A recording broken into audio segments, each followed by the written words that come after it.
السلام عليكم ورحمة الله وبركاته.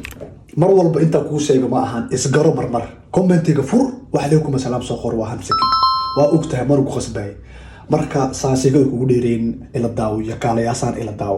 marka ya kala madow ya kala guduud ya kala madow iyo maxaa kala haya ya kala guduud afarta ya ka indhaha ku hay marka full focus isa hadaw waa isku laaba hada dhacdo hal yake asijiisana mujida hal yake asijiist waa miigu cilna weli dhacadaha ya ka kale asijiisana full focus. Oh my god waa niigu shicilna dhacadaha ya ka kale asijiisana of course midkeena afka hore weli waa isku soo daboola bartiisa ku soo cilna soo ahay dhacadaha wixii dhan wada yake oo soo wada laabtay maaha Soomaali hadda maxaa taagan tahay waa ogahay yakayaasa gadaashiis itusi anaa ku soo wada tartiib oo ku soo socdaa ee full focus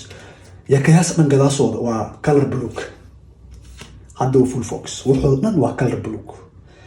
laakiin colorkaas blue ada aragta aniga ma arkin because meeshan blue wax la dhahay ku jiro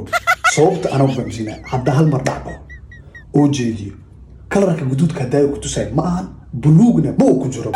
waa color guduud oo cabitaan oo ku musawran waayabta soo waxaan ku dhacay ana ku ka furfuray full focus oo ujeedaya kaalahan colorkiisa oo guduud ee cabitaan ku musawran marka full focus kana ujeedaa kana waa ujeedaa kana waa ujeedaa mujidi kulligooda cabitaan ah ku wada musawran marka hadda ani ma idinka ni dilay ama idinka ani idilaysin